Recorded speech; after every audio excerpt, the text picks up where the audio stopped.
Welcome to Dash Like a Pro. Welcome back. Well, we did it, man. You guys came with me in the last few videos. I showed you how to do the breakfast, the lunch and dash, and the dinner. It was pretty cool. Got a chance to get a little bit out there, give you some advice. But now it's time to be at home. It's time to be here or whatnot. And now I'm going to kind of talk to you guys about the ins and outs of DoorDash and where you can make some money on the side and how to save you guys some money on gas and save you money on repairs and everything like that. We'll go through a few things here today. So you're gonna get some stuff that you never heard of before, or maybe you have heard of it, but reiteration helps out. Maybe you guys gonna get some advice from here that's gonna help you bring some more money in. It should. It brings money in for me. So wasn't doing these things at first, and then later on I started doing them, and I started bringing some more money. So first of all, congratulations for starting. You guys started doing DoorDashing like pros or whatnot. You went out there, you gave it a shot. You did some of the tips I did. I hope you guys made some money. Let me know in the comment how well it did for you when you implemented some of these tricks of the trade or whatnot. But now I want to talk to you guys about things like gas or whatnot. That's the first one. It's one that we all trip about. But in all actuality, you guys are already professionals at getting the best gas prices. If you've been in your town for a while, a city or whatnot, you drive around, you know what places have the best price on gas, you know who's going up, going down. Just make sure you keep those in mind. The ones you see who has the lowest price, make it a little game. Find another place that has a lower price than that and make that your next place. Whoever has the most consistent price, that's where you go for gas or whatnot. But that's a common sense thing. What's not necessarily common sense, a lot of mechanics know this. But if you do not let your gas tank go under half, you save a lot of money on gas. It takes less money to fill up your tank. And your tank doesn't run out as fast because when you go below half, your fuel pump is pumping more gas, and you burn up stuff. So you might break your gas pump faster. You might have more problems along the way. So it's a real simple thing. Just keep it above half or whatnot, and that would, even with the gas prices going up in places, that would keep it low for you. So you want to do that. Things that you may have not done, you might want to pay attention right now and do it before the end of the year. Is it your expenses? The first time you start dashing, you should have wrote down your mileage. That would go well for taxes, because remember, you guys are your own business. We are DoorDashers. We don't work for DoorDash. We are contract workers. So technically speaking, you are your own business. If you get injured, DoorDash doesn't pay for it because you're not their employee. You pay for it. You're the boss. You're the employee. So as the boss, you need to be responsible. Before you start dashing, the very first dash you get, write down your mileage. And then when you get to the very end of the year, before about like December 31st, you write down that mileage when you get done dashing. That's what you're going to use for taxes, so you get deductibles. Because right now you're getting straight money. So you might get like $1,200, $1,300, especially with these tips.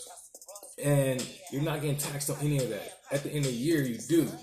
So you want to make sure you have as much deductibles as possible. For new dashers, I would say this, especially if you're not used to doing taxes on your own, it's your own stuff. It's going to be different than W-2. You're actually doing like a 10 something. I can't remember. They tell you tax places. But what you want to do is collect all your receipts for gas. Better organized you can. It'd be a lot less stressful in the tax season. They have apps so you can take pictures of your receipt and they keep account of all your expenses and everything. You have to categorize it yourself. Ziploc bags, put all your receipts in there. Just keep all the stuff. Just be super OCD with receipts and expenses.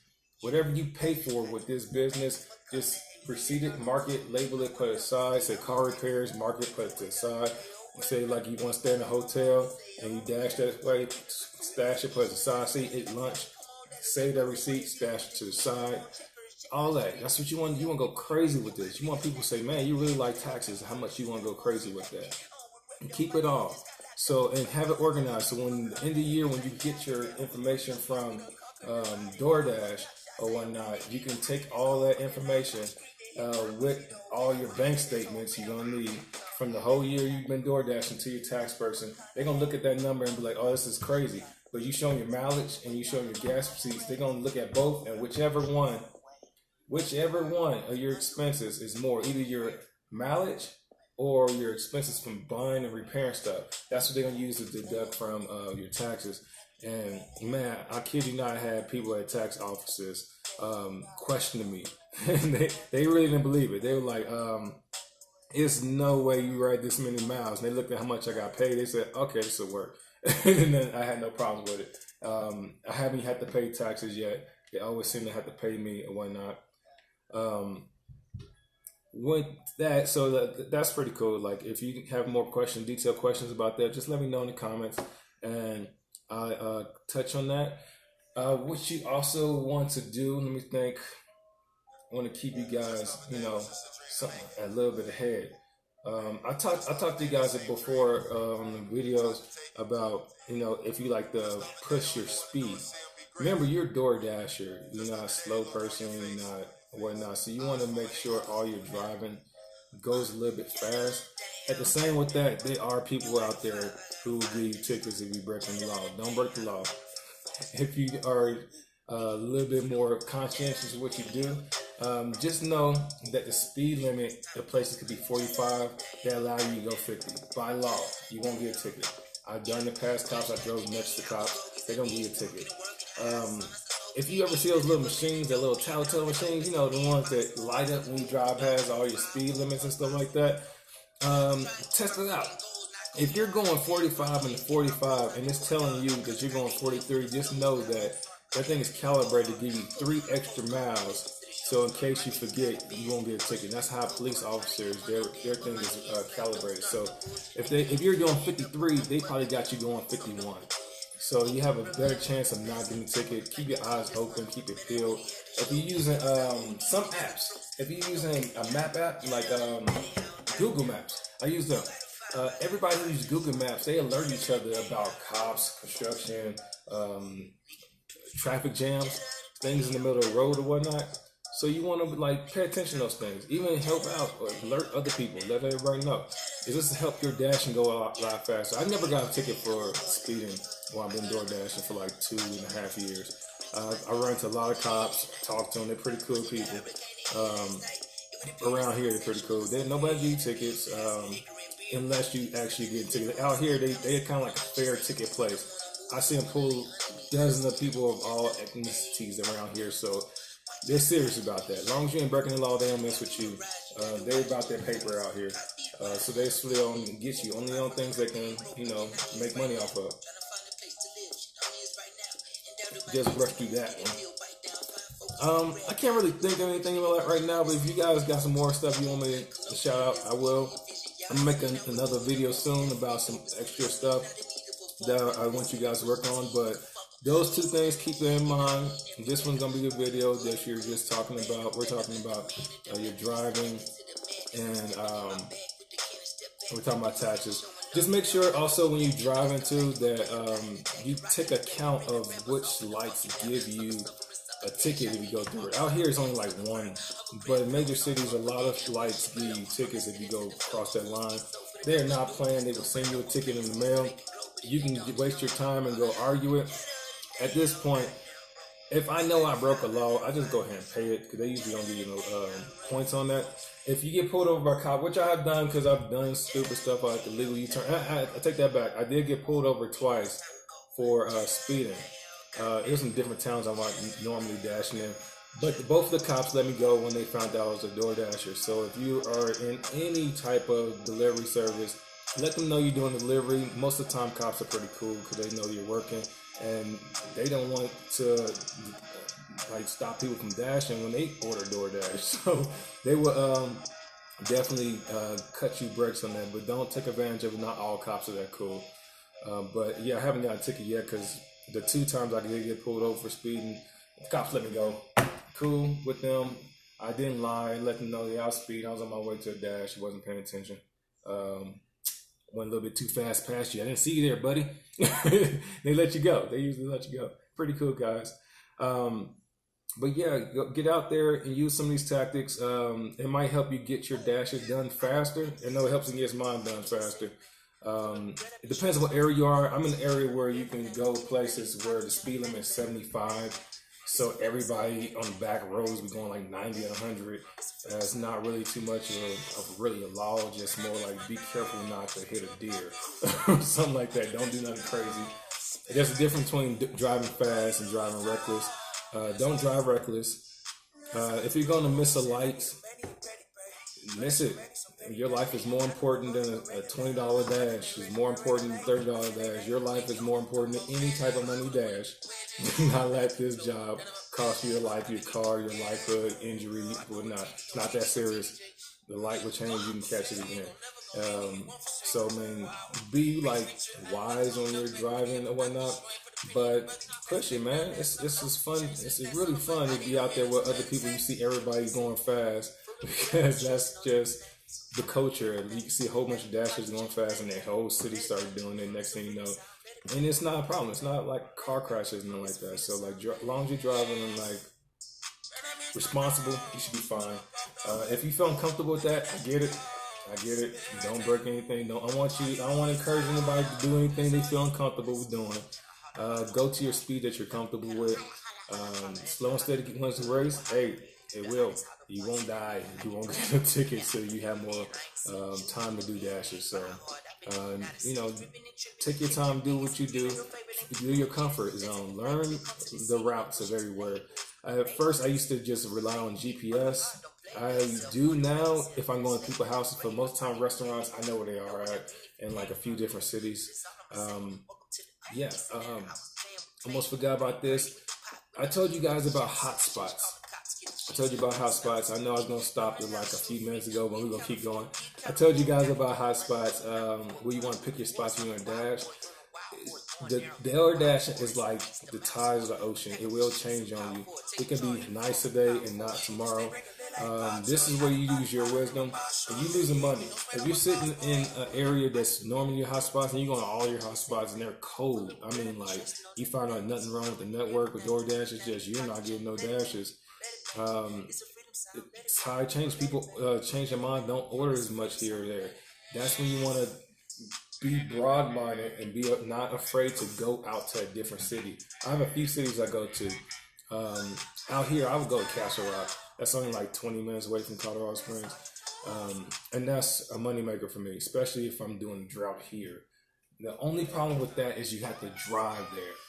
So if I had to drive 20 minutes or 30 minutes to another city to DoorDash, that means that after I get done driving all day, I have to drive 20 or 30 minutes back at night, and I'm just not the person that's going to feel like doing that. I might get too tired, so I'm like, what you could do, especially for you people who are out there who are single and DoorDashing, college students, this is good for you. After you've been dashing for a while, if you ain't got school or something the next day, pick a city and rent a hotel for like 2 days and dash out there like crazy. I live not too far from like Aspen. That's like Hollywood and mountains. You know it's gonna be paying, so every area has that in every town. Find the areas in your town. Don't be afraid to travel in state. I mean, I've done 3-hour drives from where I live, and I was making killer money while I was there. So it was like the hotel didn't really make a difference, and I wrote it off anyway at the end of the year. But you can't really tell a difference between how much the hotel cost and how much I made, because I made a lot more than how much I spent. And it was worth driving out there for that extra boost of money. And when you do stuff like that, you can take days off. It's like, oh man, well, I just bust out like 2 days worth of work yesterday. I'm not working today. I'm gonna go home and chill. You can do that, especially if you seem you have more flexibility to do that. I encourage it. Like, man, do that crazy dash one day when you dash all day. I mean, like from 12 to 12, and you take the next day off or something like that. Have fun with it, man. If you live in towns like that never go to sleep, like New York, Texas, not Texas, that's not even a city. New York City, or if you go live in Vegas or Los Angeles, or maybe even Chicago or Miami or something like that. These towns don't really sleep. So they always have restaurants open, and you always have a chance to dash. So that's how you can make extra money. And trust me, please believe me, the late night life, I don't necessarily like doing it in the school year, maybe in the summer, but the late night life pays a lot because you're dealing with military, you're dealing with people who are drunk, and they don't mind tipping you more. Hey, if they want to tip you more, I take it. It's whatever. For you ladies, I found out that talking to some of the dashers, like most of the older dashers and whatnot, that there are dashes that you guys, girls, are uncomfortable with, like going out to dark fields and whatnot. I understand that. I can be a little bit intimidated by it too. I'm always thinking like, oh man, this is where the scary movie usually starts, is at this neighborhood right here. It's never turned out bad, but I'm always thinking if I see a little girl walking late at night, I'm not pulling over. It's probably a ghost. I'm going to keep driving. If my mind goes there, y'all mind probably goes somewhere scarier. If you feel so uncomfortable with it, don't take the dash. It's not worth your life. It's not worth your comfortability. If you don't feel comfortable with it, what I've seen a lot of people do is take people with you when you go dash.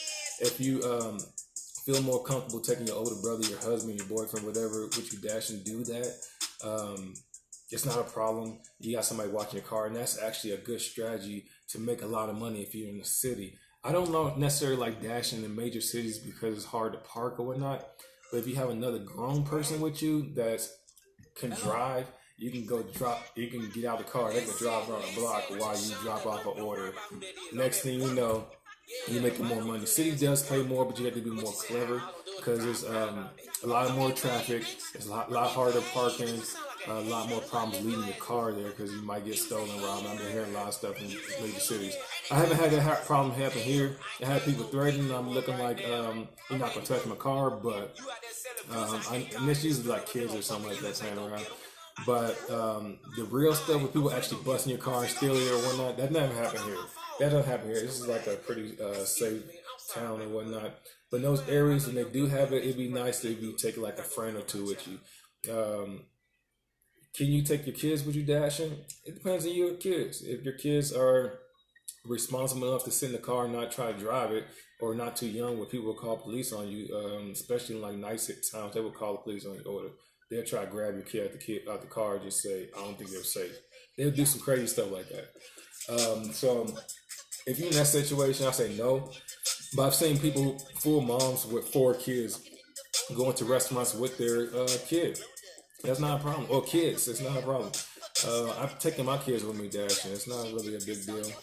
I put them to work. As I say, if I'm gonna, hey, like you guys be cool. If I get an extra tip, we're gonna split it or whatnot. And they more geeked about it, helping me out. Like, here, Dad, you wanna help us to your porch? Like, sure, let's go. Let's go do this. I got more hands. I'm not really a person who like do it. I'm not really a multitasker, but a lot of experienced Door Dashers, for you new Door Dashers, they have done this. They have had multiple apps where they are a part of, so they can join Grubhub or Postmates or Uber Eats or whatever delivery service out there, because we don't actually work for those companies. We're contract workers. So technically speaking, we can work for anybody who pays us. The problem with that for me is I might get confused with the order, so I might drop it off at the wrong place or might be late over here. But if you organize, I've seen it happen. Door Dashers, drivers of all kinds, they have no problem with having more than one app going, more than one delivery from each app, and they're making bank. Now, if you can do that, I say go for it, man. All power to you. I'm not trying to stress myself out. So if you like me, not trying to stress yourself out, don't do it. Give it a shot, though. You might like it. I tried it. Didn't really like it. Mostly I use like I'm signed up for Grubhub and Postmates. I mostly use those for if times where DoorDash system might be down, but I still want to work. I might jump on a different app like Postmates or Grubhub. It's pretty cool. I'm still more comfortable with DoorDash, so I stick with that. I do other apps like Handy Pro, which is cool. Like if your dash is slow, you can go do a different job, and those apps sometimes pay more. Like Handy Pro, they giving out jobs that pay $300 that might not take you that long to do. So it just depends on your comfortability, your experience, your qualifications in different areas. You can expand it, man. You can talk to other people about what apps they do and see how much it works for them. Like, hey, and you might want to give it a shot. You might find something that brings in more money for it. So this is basically a good place to stretch your wings as a hustler. This country is built on hustlers, man. Railroads, steel mill, hustlers start off with nothing. Now you got car dealerships everywhere. You got people who create a Ford, have it on lockdown. You got to go through them to get a car out there. I'm saying, like, all these people start off with small time hustlers. This could be your small time hustle that shoots you up into other fields. Like, you might use the money you make from here to expand upon your other businesses or venture ideas. It's a good way to fund yourself. You want to know how I'm gonna get money to do this. This is my dream. You can DoorDash and get your dream started real quick. It just depends on you how responsive you are with your money, how well you are with investments. I say, man, I'm in the car all day. I'm not always listening to music. Sometimes I listen to books about financial bettering, and I use some of the tips and it works. Sometimes I'm listening to just novels. Sometimes I'm not listening to anything. I just want everything off and just drive. I mean, it's up to you, but I'm like, take your mind and expand it. Don't be too tight in about trying new stuff, especially with DoorDash and whatnot. I do a lot of errands. I do a lot of business when I'm door dashing because if I'm over in this area and I have a dash over here, I got enough time to run in here and handle this business real quick, fax some stuff or whatnot. It won't affect my dash whatsoever. So I mean, if you good with moving fast, not slow, and running in and running out, going shopping, doing whatever you want to do in between, you can go ahead and do it, man. No complaints, and nobody usually gets mad. My average is usually like 100 on all my ratings, 97, 98. It's up there in the highs. I'm probably about like 14,500 dashes in a lifetime of dashing or whatnot. I'm trying to knock it out to see if I can get to 16,000 before the end of the year. But we'll see. I'm not really like trying to be like stressed or burn myself out. So if you feel too tired of this job, for like, I need a break. Take a break, man. You work hard enough, you go take a break. Chill out. It's you the boss. If you the boss say I want to go golfing today, go golfing today. If you the boss say I want to go play basketball today, go play basketball today. Get a gym membership. You can go swimming every day. I don't know. It depends on what you want to do. But I mean, make it fun. Try not to stress out about the money too much. It's gonna come. Stick to these strategies I'm giving you, and I will be giving you more.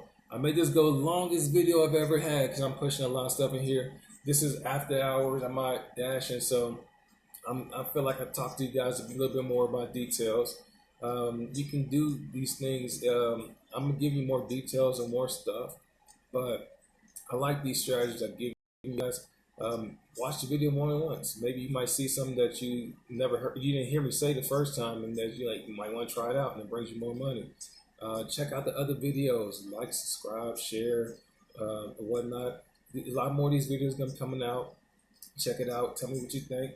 And man, let's make some money, yo. We got this. You guys are smart. You guys are awesome. You guys are amazing.